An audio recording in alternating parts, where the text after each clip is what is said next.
All right, welcome to Resilient Voices and Beyond. I'm like so excited to be here. I believe this is episode 30 something, 30 Okay. something. And I look, don't quote me on that because I just been floating and flowing, you know.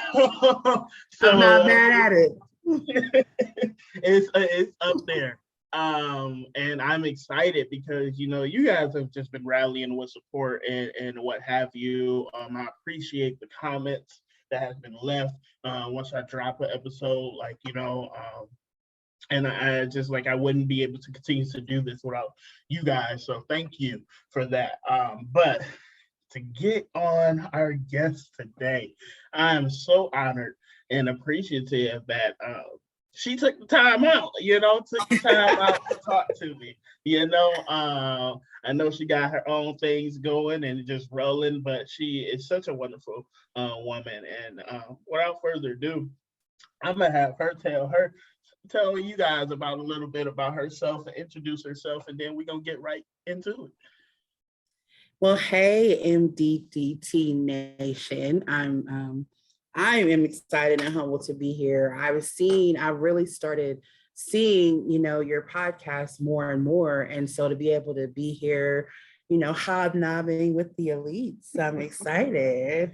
My name is Deanna Jones. I am an author, a speaker, a trainer, a consultant, and a mom.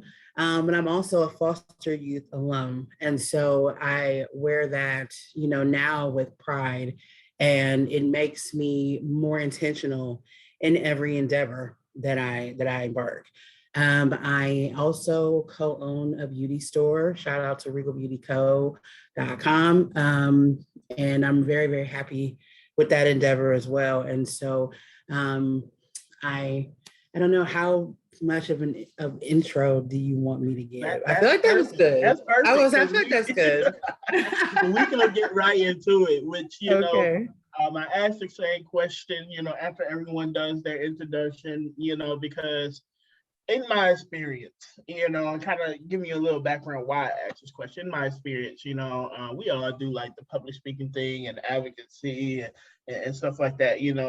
People in this arena, at some point, and sometimes, we we talk about the expertise, but we forget to go back to the roots because now we got people in the audience like, who is this person talking to me? Like, like what? Yeah.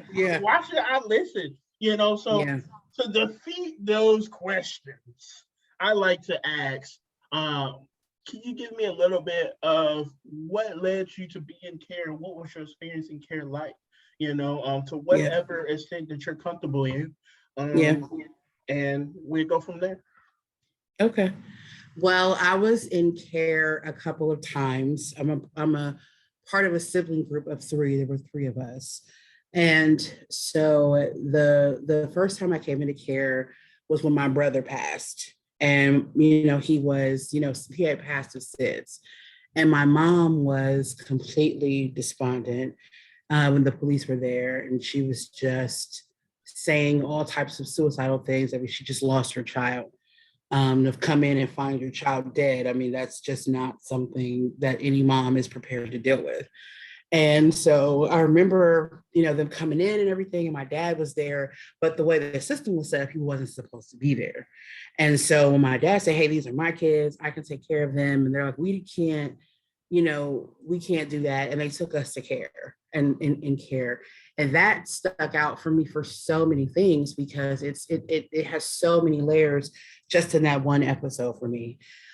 And then the last time I came into care, my mom by this time had substance abuse issues, and she was herself in jail.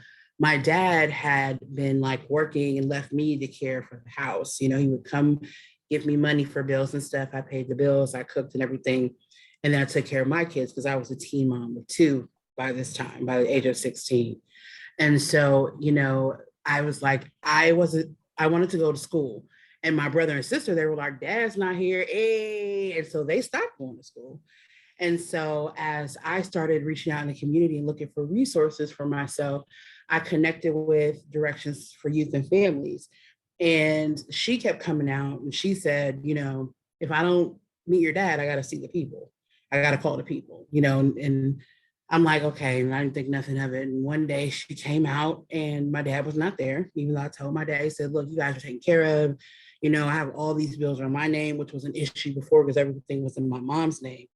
The very, very first time he came into care, now everything was his name and everything. And he didn't think that they would take us, and they did. And for some reason, they never gave us back. And so all of us aged out of care. And it was really sad because becoming a caseworker years later, which was the one job I never wanted because I hated my caseworker, it was hard because as caseworker, I look back and say we should have been reunified. We absolutely should have been reunified. And so that part kind of pains me. But yeah, that's what led to me coming to care. Definitely. Wow. Such an interesting story. And my mind is just jogging with a couple different questions. So I guess I, start my first question. So not only, were you faced with, the barriers of, what we would call, quote unquote, like absent parents, but present parents. You were a parent yourself, Yeah. you were. Yeah. So like, I have to ask, what was mental health like? What was self-care like in the midst of all of that, because there's a lot of stigmas and labels related, and if you don't mind me saying, in the Black community, with taking care of self and and everything like that. And nonetheless, when we go through a lot of things, that's the last thing on our mind. I need to pay bills, I need to figure out this and stuff like that. So what did that look like for you, pretty much being the parent for your kids and for your siblings for majority of the time? So the first part was mental health. I mean, I think you were spot on. We talk about even now in the Black community. I mean, I think now we're starting to open up to it because more and more people are more open about the fact that they go to therapy. But my mental health game was trash. I felt like the only thing that I had going for me was my resilience. And so I feel like it's funny that I see that thread through all out my life. And now as a speaker, I speak about resilience and how to cultivate it. So my mental health was really bad. When I realized it was bad was I was sitting in my front room, my kids were down for a nap, and I was so anxious and I couldn't tell you why. And I ran my fingers through my hair and I felt something on me and I went to brush it and I looked and it was my hair. And I looked in my hands and I had hair in my hands. And so I was losing hair at 16, about to be 17 years old. And that's when I knew that this is more serious than I thought. And that's truly how I am even to this day, is that I will present well here, which growing up in the hood and growing up hard, you're kind of trained to do that. But on the inside, it's like everything's crashing around. And so I didn't realize then that it would become like part of my self-care, but I really had very little coping skills in that area. I had very little knowledge about self-care, but the things that my mom had taught me when I first got pregnant with my son was that you need to rest when the baby's napping. And so you started to think about the things that were within your realm of capacity to do. And so I tried to be intentional taking naps and I started to write and that really helped me. And so a lot of the poetry that I've written, I've never shared because it was written from such a painful and like unique place. that it's hard for me to turn around and share it. But I ended up sharing, and then I ended up writing, and then I started writing stories, and I started to draw. And so that was really the only tool that I had in my toolkit. And so I utilized that as best I could. And then when we went to foster care, that really kind of got stripped away because they weren't making sure that I had stuff to write with. You know what I mean? I was just trying not to, be separated. As soon as we hit foster care, we went to a foster home, and instantly it was just survival. There was no writing. We couldn't sit on furniture. We couldn't eat out of their refrigerator or without their permission. And I really was just trying to get out at that point. It was just, there was no self-care. And so when I ended up doing independent living, and that I was 17 and I was getting ready to age out of care. And I was in full-blown psychosis by this point because my depression had progressed so far that I really thought someone was living with me. And I really said, like, listen, if you don't mess with me, we won't mess with you. And I took my kids everywhere we went. I had comforters over the window, the bars, and I had those, those sheet blinds, and I was sticking paper in between the blinds because I felt like someone was watching me. And then my self-care kind of started to break when I got saved.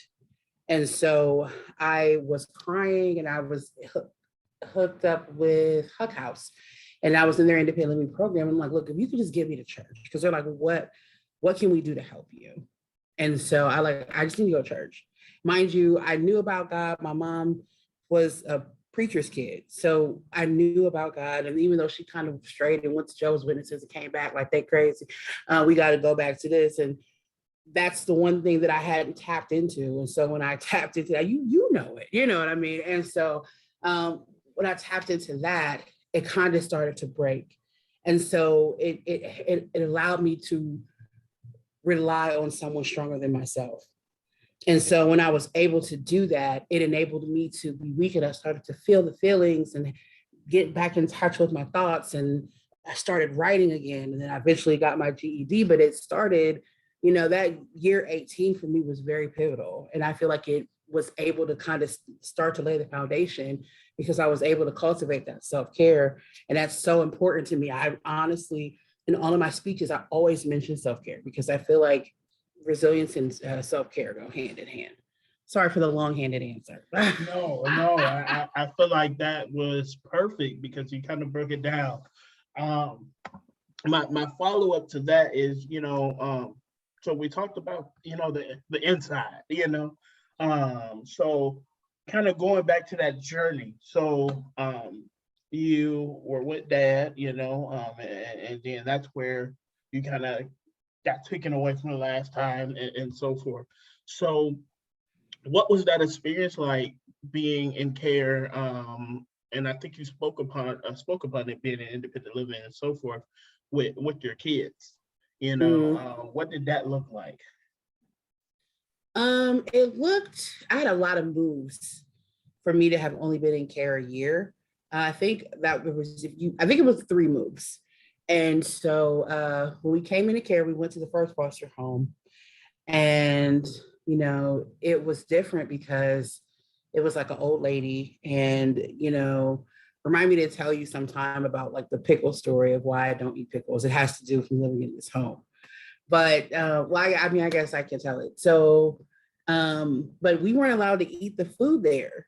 We weren't allowed to eat. There were certain things that we could eat. And because she was like an older lady who didn't eat, she didn't realize that, we expect to eat lunch and dinner, and we may need a snack or two in between. We were teenagers. And then my kids were little, and so they wanted snacks. And so she gave us this oatmeal, and she gave us like something else. And so my brother was like, bump this, I'm getting ready to go eat. And he went in the refrigerator and grabbed some pickles. And all of a sudden we're sitting there on the floor because we couldn't sit on the furniture. And so we're sitting there, and all I hear is, bleh, bleh. And I'm like, he is throwing up. What is going on? And so then he comes in there, he's like, D, you gotta taste these pickles. And I'm like, well, why? But I didn't think nothing of it because where was my mind? I'm like, okay, well, maybe he's eating the pickles because whatever he tasted was disgusting. No, it was the pickles. As soon as I tasted it and the acid hit my stomach, everything came back up. And so then we're standing there and he's cracking up. And I'm like, oh my God, I can't believe it. And then at the same time, we're like, we got to get Amy. So we ended up getting my sister. And so we got her to taste the pickles. And we were just all like wretched. She's like, and that's exactly what y'all get. I knew y'all were going to touch those pickles.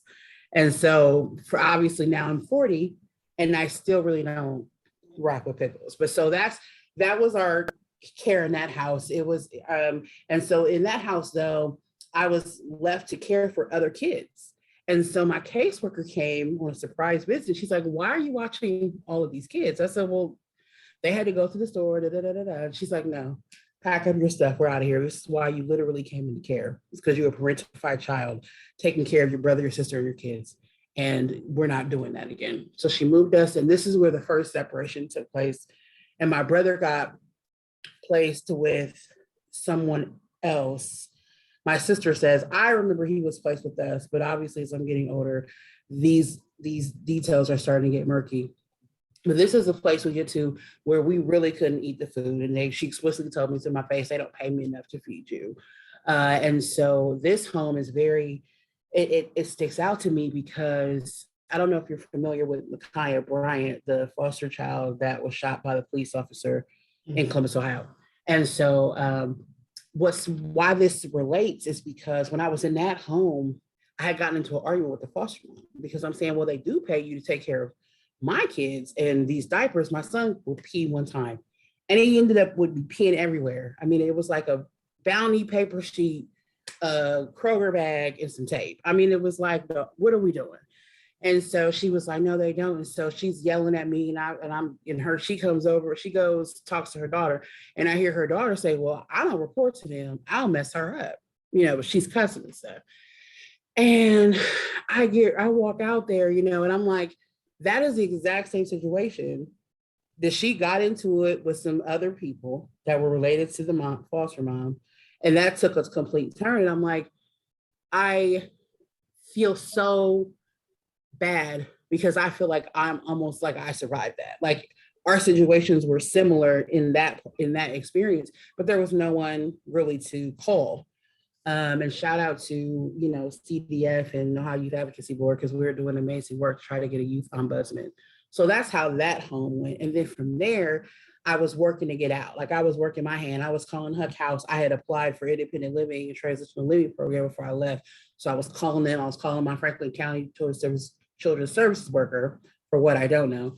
And then finally, I came back to Columbus and I was with my two kids. And we just had like a couch, a chair, in the front room. And we didn't even have a dining table. And I had a bed and they had beds. And their room was the only room in the house that was fixed up. I had found these Winnie the Pooh wooden characters to hang on the wall. And I didn't know how to do it. And I was crying, just trying to make their room right. You know what I mean? And I finally got it right. And they each had their beds in there and everything was organized. And I'm like, I just want their life to be normal. At that point, I was obsessed with being normal. And as they left and transitioned out of my life, I had no one. And so that's when the psychosis and the depression really took over for me. And I was trying to get my GED. I would go between studying and crying. And then in the meantime, I tried to play with my children and it was just really, really rough. And as they were leaving, they had linked me up with going to church. And that kind of helped because right as they left, we found out that my son was autistic. And so that was like the beginning of another journey in foster care, is really navigating, caring for someone and advocating for yourself to receive the care that you're supposed to get. So that's how each of those placements kind of went. Okay. All right. And again, I use the saying dropping nuggets. It was a few, I guess. Yeah. Wow. And that's crazy because, I'm in the state of Michigan. So Okay. oftentimes when you go through experience and care, you talk to other alumni, you don't realize that like there's totally different systems in other states that there's stories to too, you know. Uh, Real talk. so, Yes. it's always like mind boggling to me, but I appreciate you sharing that truth and honesty. So as we continue down this timeline, you Yeah. know, from like pre foster care to in foster care now, the placements, you said you aged out. So what did Yes. this look like aging out with you have two kids, you know, and I assume at this point when you went into care, you did get into school, you know. No. No, you didn't. Okay, No. so I like you got let Never me was in know. school. Never in school. I left school at the age of 15 when I had my daughter. I think I was 16. And that was the last time I had been in school. Okay, okay. So I gotta add, like, you know, so Go ahead and ask it, brother. was it not a was it not like a part of like the team plan? Like I don't know what y'all call it there. Like, Yeah. okay, she has kids, so we need to find her childcare or something so she can at least get somewhere close to education. Yeah. And so like that was not that like that nobody like No, I was actually told by a worker that I need to give up. I'm never going to graduate college. I need to focus on getting a job. And so that was my plan. And I, would leave, which was hard to leave my kids. You know what I'm saying? Because you want me to leave my kids with these strangers. I don't know them. They mistreat me. And I'm going to jail if they hurt one of my kids, like flat out. No, I'm going to be smiling in my mugshot like I did that. So I was nervous about leaving my kids. And then, but you're in a new city, you don't know how to ride the bus. And I'm trying to figure this out when I'm worried about my kids the entire time. And they weren't really helping me, you know what I mean? And then the house didn't have like internet. Like now you could just you can do 40 applications a day. You know what I mean? There was none of that. So my plan was to give up on your dreams, aim low, go get a job. You're a mom now, you're a teen mom. So that was my plan. And I say it openly because I welcome a challenge. I welcome my FCCS worker to counter that because I was being seen more by my NIAP worker, who was the foster care worker for the home, than I was by her. She would come, every couple of months. And even then it was just like, what are you here for? You have no clout here because you're not involved.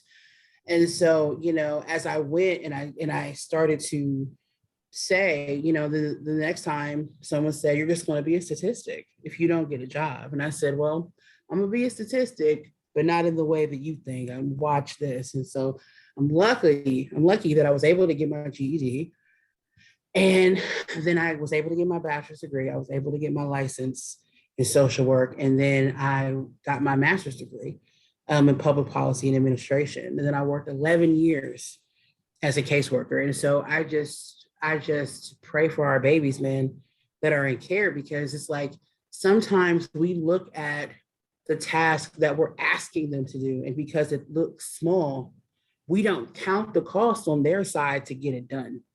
And so they weren't looking at the fact that I was traumatized. They knew I was a victim of rape. I had been molested, and there was really not a lot of concern or care into how that may affect how I viewed the world, how I viewed leaving my children with people, how I would have some level of difficulty with separation or connecting with people. There was no concern for that. And so, my plan, as far as they knew it, was just get a job and wait it out. That was literally their attitude towards me. And I feel horrible for the people who still get that type of attitude. I feel like the tide is starting to turn. in terms of aging out, but aging out for me was my NIAC worker, because my FCCS worker was nowhere to be found. My NIAC worker drove me from Cleveland. She lived in Cleveland. I was placed in Canton. Picked me up with her sister, dropped me here, helped me bring my stuff in bags. And I had the one couch that I had in my transitional living. They let me take it because I had no furniture. And she was crying because she said, this just isn't right. I'm just so sorry. And my trash bags, for my life, they took it upstairs and I started my journey after care. Wow. Yeah. Oh man, and excuse my chuckle, but it and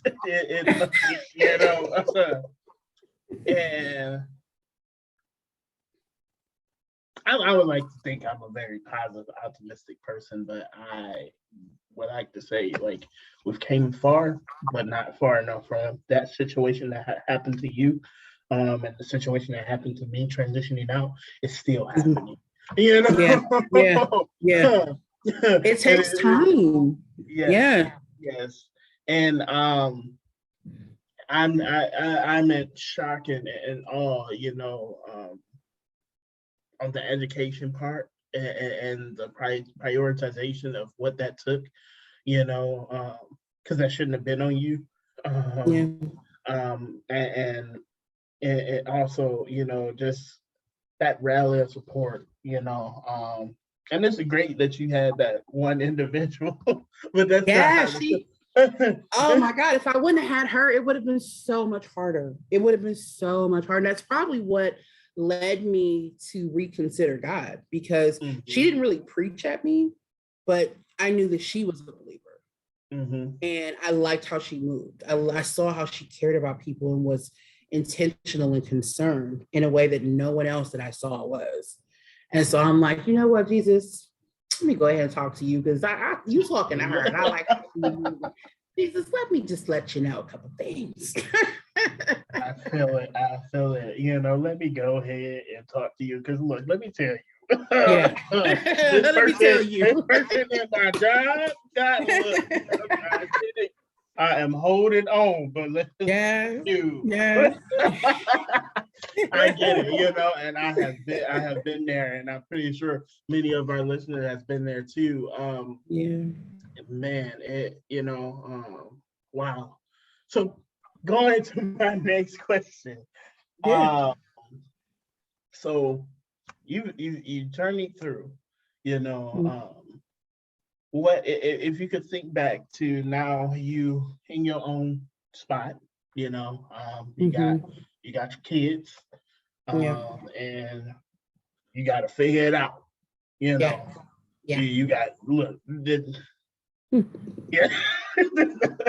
literally when they talk about getting it out the mud, I know about it. I got it out the mud. Definitely.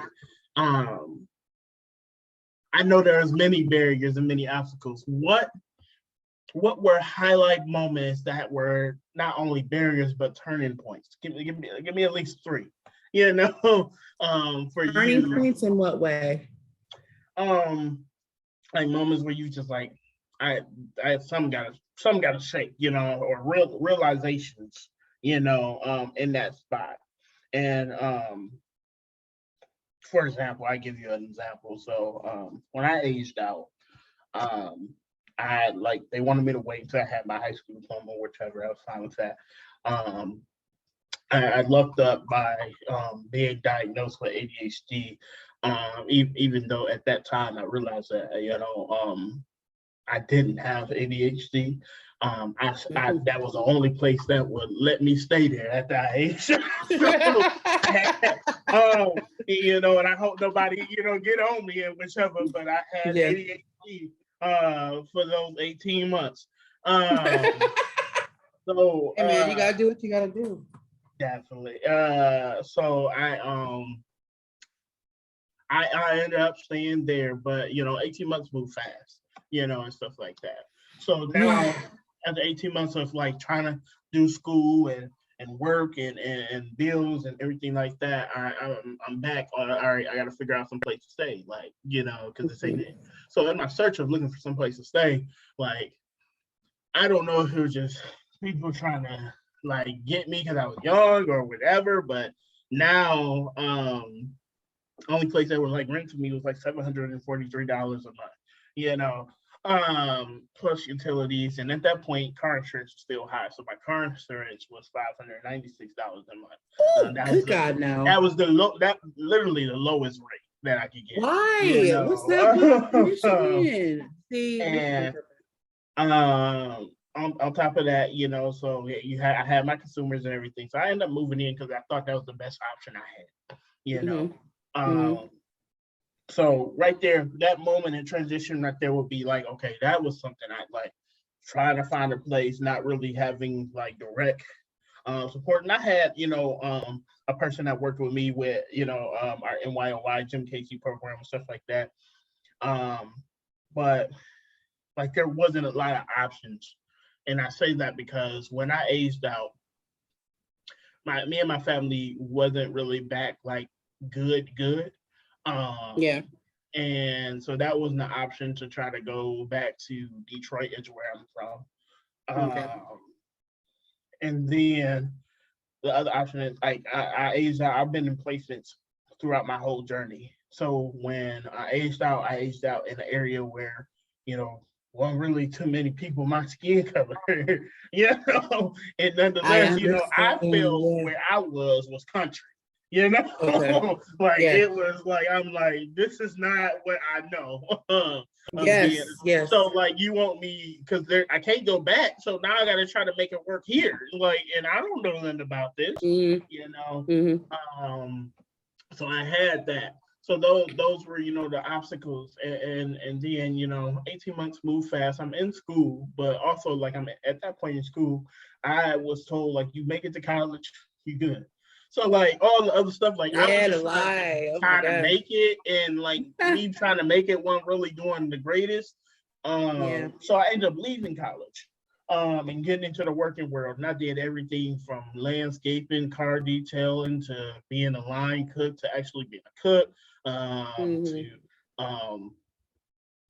doing small mechanical work, to working at so many different end jobs, getting different certifications and what have you, and working in juveniles, working in residentials, and all that kind of stuff, jazz.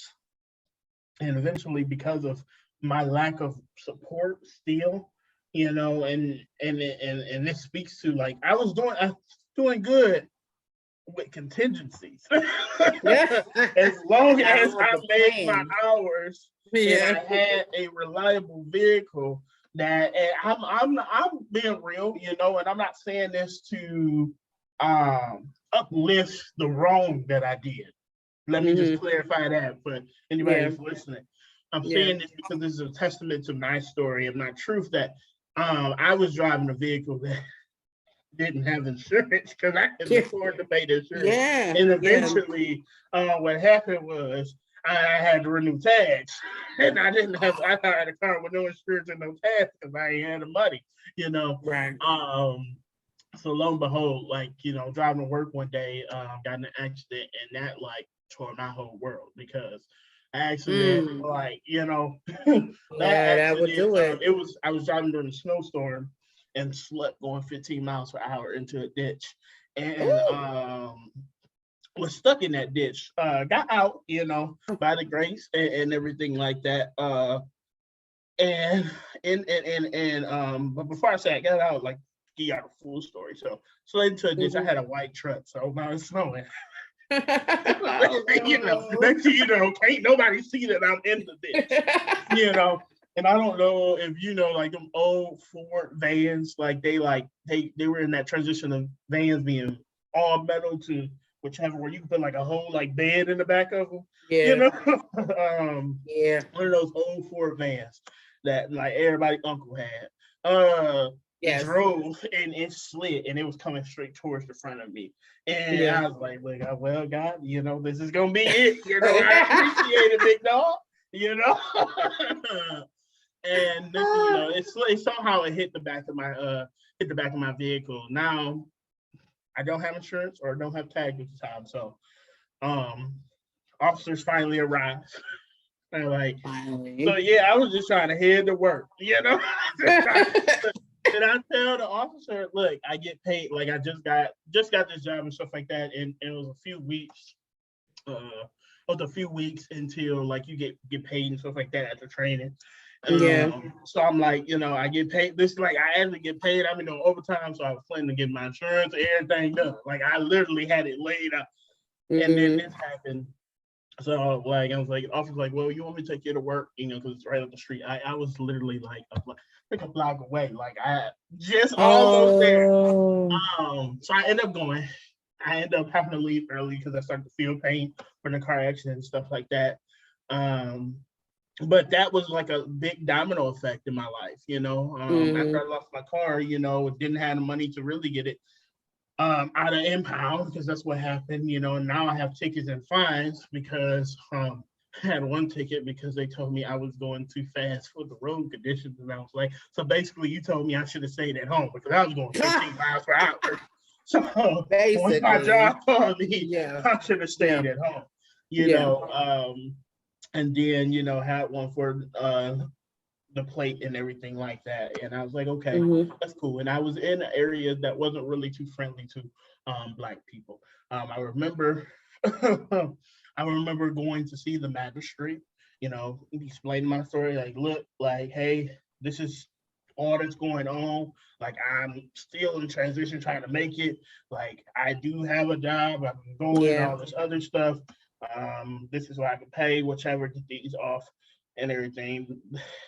The magistrate, so mind you, another person came in. So we all sitting there and we all go before. So a person who came before me was driving under the influence. And whichever, like he was under the influence from marijuana and from like alcohol. Like he like with alcohol, I think he's like, I don't know like the points, but he was up there. Oh, so okay. he and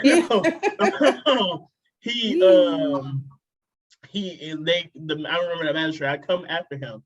He gave him like the maximum like fines or whichever. Oh gosh. Okay. He gave me the same fines as this man. I was like, oh wait a minute. Wait a minute. Hold on. Look, like I wasn't impaired. Like, I feel like there's a difference here, I'm telling you, like, and that was a turning point for me because I'm like, all right, because look, everybody don't think it's sweet out here, so I gotta figure this out. But eventually, that moment led to me losing my apartment because I couldn't keep up with like paying that and then trying to do everything else and whichever. And I tried to make it work with paying people gas money and all that, but you've been there probably at some point, like, oh yeah, and you end up paying more out of gas money than you having a car yourself, to people, and that just didn't really work out. So I eventually ended up homeless and whichever. But I say that to kind of explain, like as an example, like there's a lot of different moments in just that cycle of period that play direct effect in what my journey turned out to be, and I remember those moments so vividly because they were key for me. So circling back around, what was those moments for yourself? Throughout that extent of getting your GED, going to college, and now your kids growing up. So what was that? What was those key moments, for you? One of the key moments for me was really realizing that I was in psychosis. And I really had to decide, like, I'm not going to live this way. I refuse. And I think that really, really from that point on, I started to really be as intentional as I could be around my mental health, around you know, letting people into my space that take my energy or dampen my energy or, you know, could be triggering for me. Um, Another turning point would be for me, and this is kind of aftercare. I was, I don't know, maybe 20, 19 or 20. And, you know, I was praying, believing God for a car. And this was the first time that I really had to exercise my faith to get something. Because at this time, I'm at Columbus State. I had got my GED. I'm at Columbus State. I was pursuing nursing. And I had to take my kids so I lived on the corner of 22nd and Fulton. So if you're from Columbus, you'll know where that is. But I had to take my kids from where I was, walk literally like a mile with nursing. If you don't know, nursing books are like 3 to 4 inches thick and they're huge. And so I had those in my book bag weighed like 40 pounds. We weighed it at school one day. And so I had to take my kids to my cousin at the time or the sitter all the way across town, then go to school and then go back and get them. Never mind if I had to go to the store on the bus with this 40-pound book bag. And I was like, God, I need a car. And so I'm in service and I'm praying. And, you know, God was like, I would do that for you, but you haven't asked me. And so I'm like quiet because I'm like, okay, is this really God or is this me? Because is this God? I don't know. Is it my voice? Because it sounds familiar. Is that you? And the pastor said, there's someone in here that has not because they've asked not. And I was like, oh, okay, so maybe, I don't know that because there's a lot of people in here. This is like a mega church. I don't want to just assume that's my word. And so then whatever he said, addressed that. And so basically, like, you need to ask for what you want and be specific as you can. And so I'm a writer. So I immediately start writing. I felt like a little kid, like, okay, so I would like, and so I wasn't even believing for anything big. Okay. I wanted a white car because like white was like my favorite color. Not thinking about how you have to keep it clean and all that, but I wanted a white car. I wanted it to be 4 doors so I can get my kids in and out of the car seats and everything like that easily. I wanted the radio to work, the heat to work, and I didn't want to have to do anything to it. And I'm gonna just share this testimony.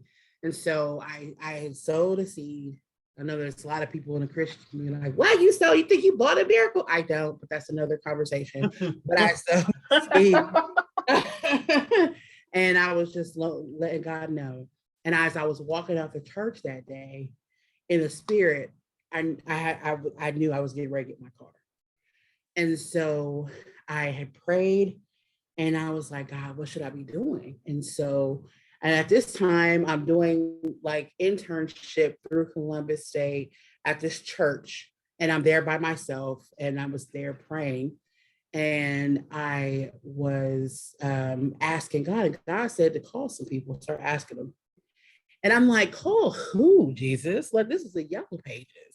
And so I just started calling through and I found this church. And I called a couple people and they laughed. Like, girl, you want to donate a car? We can't help you. Who told you to call us? So I was like, okay, clearly this ain't the right. So I stopped and prayed. God was like, nope, call one more time. And so I called.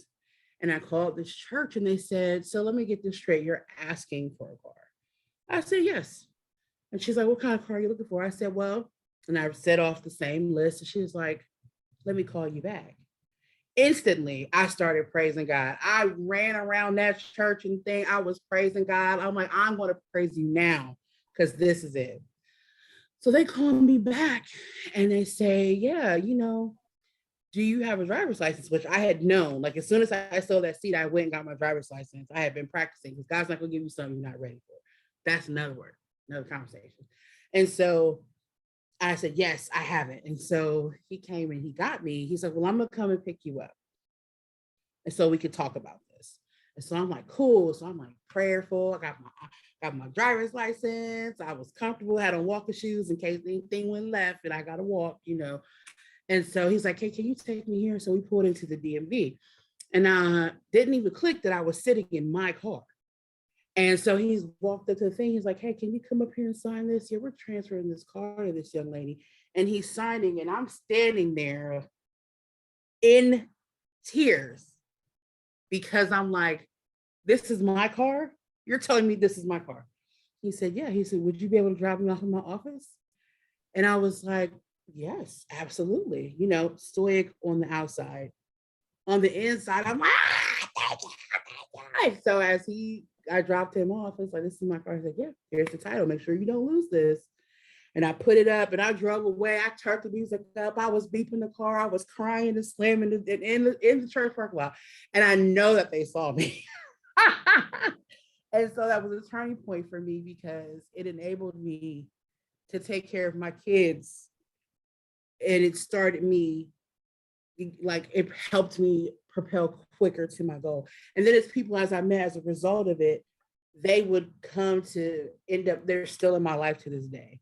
And they helped me, you know, when I started back celebrating Christmas again, they helped me with gifts. They helped me with food. They actually, you know, they have been a support the entire time. And so that was a huge turning point for me on multiple levels when I got my car. And then another turning point for me was here recently, I lost my mom and my dad. And so it's a different thing to do something when you got people versus when you are in this world and you don't have that cheerleading section anymore. You don't have someone, you know, my mom was the person that called me. I know you ain't got no rest. You've been up. I saw you on Facebook. Make sure you take a nap. You know, make sure you go to sleep. Make sure you drink some water.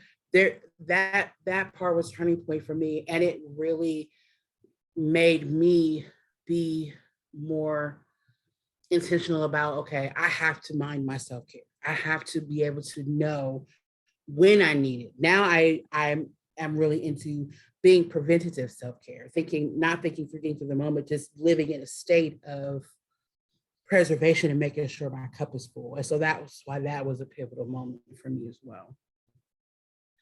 Wow. So, you know, I think in that form, first time I asked that question, but I thought it was very key because of your story to ask that question. And glad I did. You know, you dropped a lot of wisdom and knowledge right there, you know.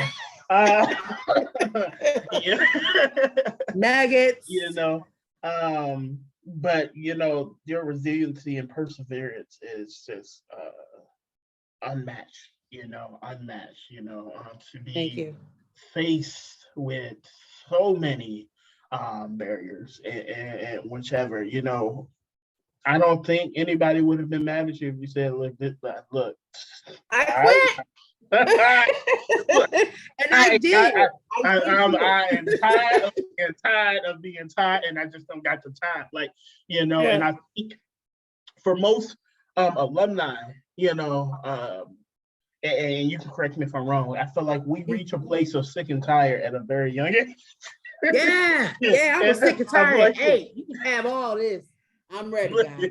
I'm done. You know, and it speaks to the resiliency that we have when we succumb. Like, look, I'm tired, but bills got to get paid. You know, I can't give up because I got people who depend on me. You know, like, you know, and you know, that just speaks to, you know,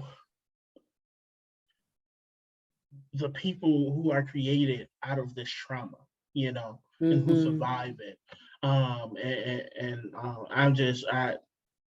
I appreciate meeting you. I appreciate everyone I've interviewed and all the people that's listening because it's a special breed. It's a special breed of people, you know, because to just keep going, you know, and I know everyone has their trials and tribulations, but I'm just thinking, you know, and if you don't mind me saying, parenting is hard, when you got it all together, and you know, and Yeah. you at quote Yeah. unquote the right age, right relationship, and society deems for you to have a kid. Like Yeah. it is hard then, but to be faced Yes. having to pick your kids up and like, okay, well, we got to go here, you know, and Yeah. then okay, that ain't work. All right, we got to go here, you know. Yeah. And nonetheless, on top of that, at some point, you were taking care of your siblings, you know, Yeah. and if I can say, essentially taking care of your dad because you were maintaining the house, you know. Yes. So all that, and you are here, you know. When you think about that, I'm just if you don't mind me asking, um, when you think about that, what feelings do you get to know that like that's where I was, you know? Yeah. What feelings? I would say it makes me feel so, I like to operate in humility because I know that without the grace of God, there go I.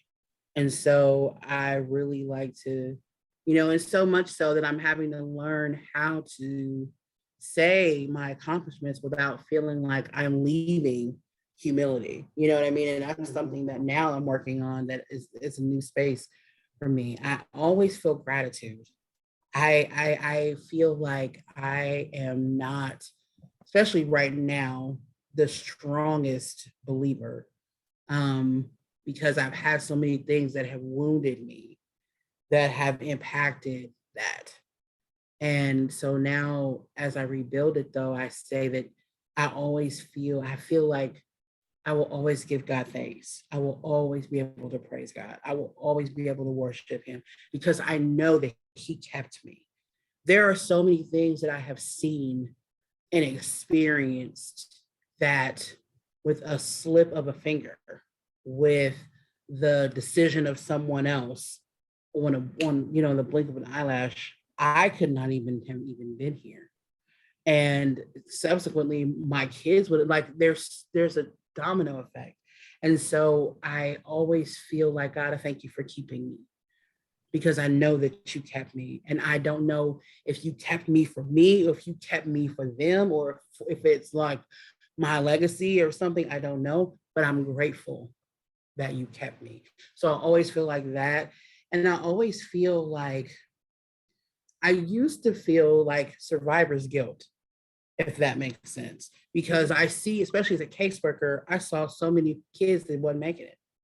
You know what I mean? I've seen kids that was lost to the streets or being, trafficked, and, it was heartbreaking.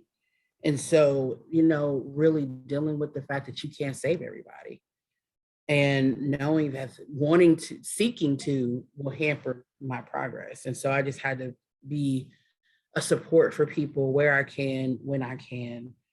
And then I'm always just grateful, because it could be worse. I mean, um, I'm just grateful. There's times I'll just be laying in bed and I'll just thank you, God, that I own my house. I mean, I was 30 years old. I was turning 30 when I got my house. I know the statistics on that. I thank you that I'm part of the 3% of foster kids that have a college degree. I mean, and some people may put it higher, but it's still not breaking 10.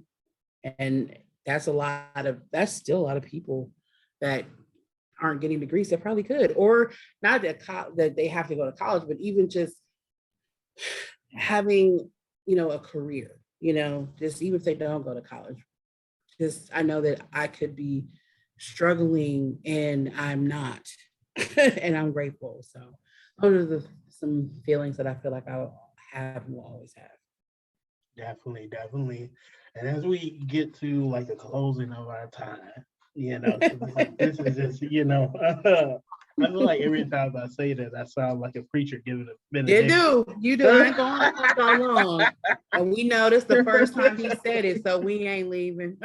Um, Don't even put your shoes back on, Mom. You know how he is. man. I just have a few more questions, Yeah. And man, Mm. So I usually ask this question, with the mental health component, but also you kind of touched on that already. So, navigating to where you are and whichever, in that place. What does life look like for you now? And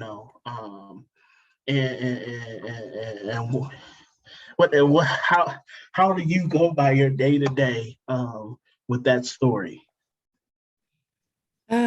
I always keep that story with me. I feel like now I make sure that I show up as the foster child, that I show up as the survivor of abuse. I show up the every day. So that's my day to day is showing up and being comfortable with how I'm showing up.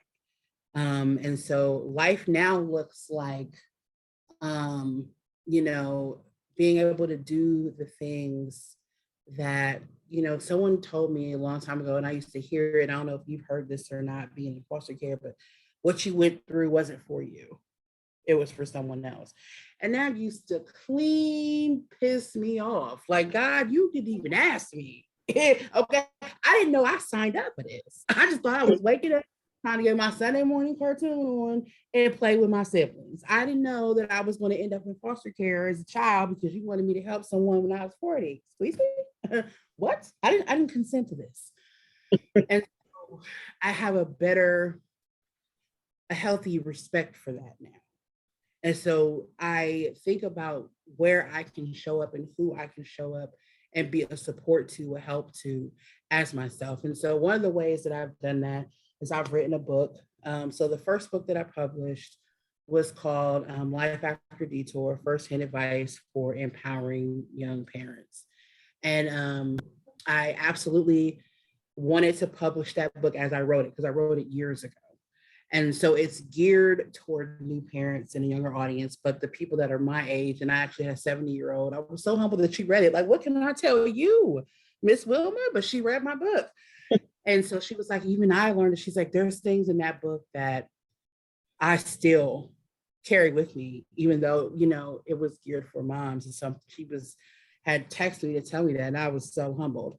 So I wrote a book, and that's available at www.deannajspeaks.com. I made a course to go along with the book. So it really allows parents to really go through and kind of work through the gray areas of parenting, because everyone has the books. Your baby is this old, at this size, at this age, and eat this and not that. But it's like, what do you do when, you are really processing your own self-care? Like, you have to be able to fill your cup as a parent. And so I try to say parent and not mom now, because I'm very mindful of the fathers that also may suck at self-care and need to have that conversation for themselves. So I have a course that's available, and you just, you log on to the site and you just pay monthly and you just go along at your own pace. And then I'm a speaker. So I still do speaking engagements. And then I have a podcast. So it's called Life After. And so I'm just about to be following behind you. You about to be big bro in the podcast game. I'm gonna be asking you questions. Count on it. You know what I mean? Count on it. Cash after coffee. Let's have coffee and you can tell me some stuff. And so that is available on Apple and Spotify, and it's called Life After. And then I'm working on my book about my life. And so that one is difficult to write because I want to be honest about my life, but I don't want to make my parents look bad. And they each had their own struggles. And so really just owning that space, is just, I'm excited, but I'm nervous about it. And then I work. Can't believe I still have a 9-to-5. Who does that? So I work at Evident Change, and showing up with someone with lived experience is very important to me. And I've already seen that impact the work that I do. And then I'm a mom. I have 3 kids. So my teenager kids that I had when I was a teenager are 25 and 24. I'm getting old. And then I have a 6-year-old. And I'm like, who was supposed to tell me that was too far apart to have another child? Who someone's falling down on the job.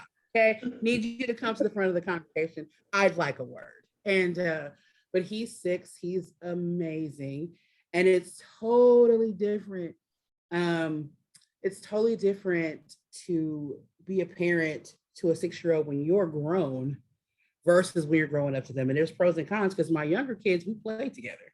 We'd go to the park and I would run and do cartwheels and stuff. And now you get 1, maybe 2 cartwheels, bro. And then mommy's like, I can go up the steps, you can go down the slide, but it's not going to be a constant, And so we like to do quiet activities. You want to read? Want PBS Kids? We get the goldfish. Let's go ahead and watch, whatever. So he tends to do that type of fun stuff with his dad. But that's how life looks for me right now, is just running through these endeavors and trying to be intentional with what I do and what needs to come off my plate so that I can be whole in whatever I'm doing. So that's what it looks like for me right now. Definitely. And you kind of tied in my next following question to that was what was next. So appreciate that.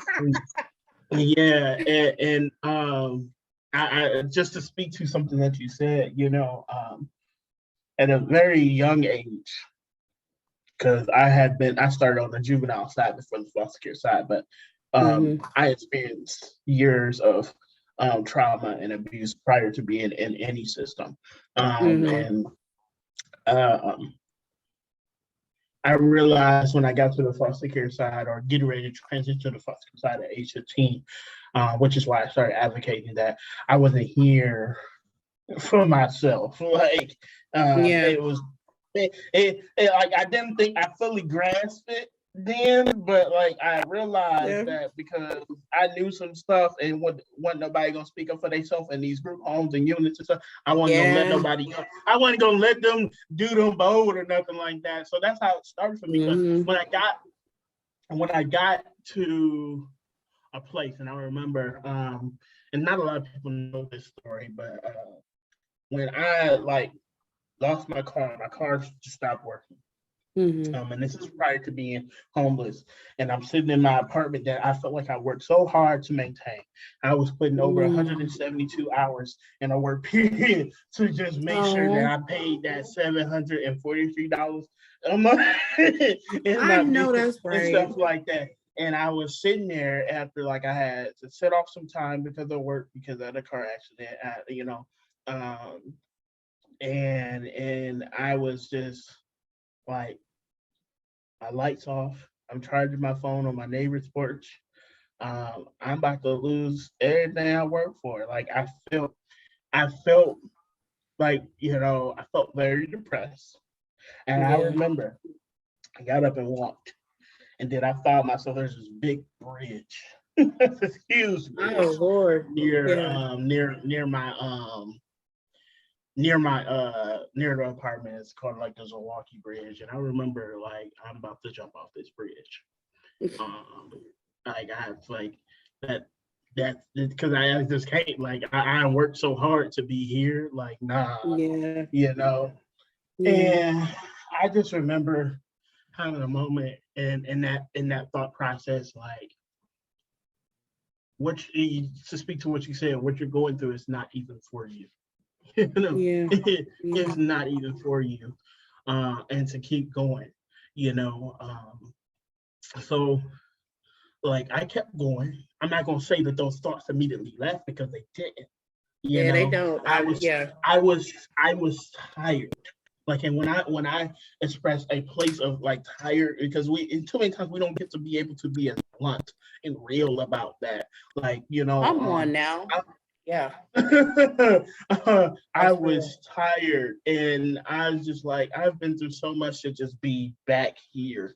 And I ended up homeless. That ended up being my story at that moment. But before being homeless, I stayed with some friends. That didn't work out.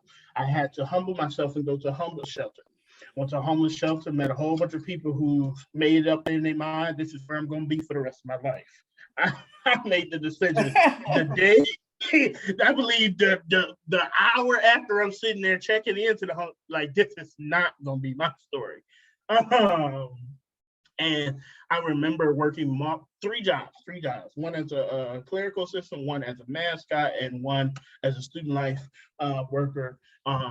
Eventually, once I got back in college, connected with my president of my college and what have you. So I say all this because everything that I do now and the advocacy and all the stuff that I do with working with even the youth and talking to people and speaking, I tell them straight up, I'm still working through things. And because I'm still working through things, I can give you real life, real effect. Like this is happening now, advice and whichever. I'm never gonna come from a place where it has not it's not my story. It's not what I can speak to. I'll refer you to somebody. But I've been homeless, 3 times in my adult life. I've battled depression. I still battle situations of depression when situations arise. I've gotten better within my faith and trusting my faith in God and stuff like that. And I just realized that on this earth, like we are just one speck of what is happening around us. And I remember someone put it in perspective to me. Say, for instance, you're walking in the street and you like somebody that's been having a really awful day. Nobody says nothing to them. No one asks how they doing. You be that one person. You just walking, no matter what you're going through, and you say, "How are you today, sir?" Like, hope your day is going good. You don't know how that directly affects that person and what outcomes is that person going to talk to somebody else that affects the next person, the next person. And I look at it like that, in the work that I do. And really, I finally got to a conclusion that, we all leave a sense of legacy. Yes, we do. Whether that is legacy in the sense of like, well, I have this business to leave back when I'm gone or whichever, or just a presence of a self of being and who we were, and who we were within people, what imprint that we left on them. And I don't know particularly which one of those that I'm leaving, but one thing is I want to leave something. And I made the decision after going through all those different things in my teenage and early young adult life is that I wanted, if I'm gonna be doing this work and it ain't gonna be for me, I wanted it to be beneficial to somebody in some scale. And that's really one of the biggest reasons why, this is here, why, I advocate, why I jumped forward when someone tell me like, hey, I have this foster care opportunity because somebody got to do it. And I know, I'm still young, but I ain't gonna be here forever. Yeah, for I ain't sure. gonna be here forever, and I just want to be able to give my best self every day. And and fully knowing and fully walking in that, like, look, you get very few things that's really going to be for you, but everything else that you're doing directly affects everybody else. That'll humble you a little bit. That'll be like, it does. Telling me all I get, all I get is this, and then everything else that, So I was there right with you, just to say the least. Like I didn't consent to this. Like, what you mean? Like, but also I had to come to a realization that it wasn't bad. It wasn't bad, and when I got to directly see how it was affecting other people, it did warm my heart a little bit, but also, it told me that the work wasn't done, and whichever. And I used to jokingly say as I started moving into my mission and whichever, that this is I don't see myself being a preacher, I don't see myself, doing social work, or anything else. But what I do within my advocacy and, mentoring and, being a peer support and all the different avenues, working through policy and legislation and stuff like that is my calling. That's my ministry. Like, that's what I know, and that's what I can do. And now I like, it's full form. That is my ministry, and we all have something that we're called to do. And this is what I'm called to do.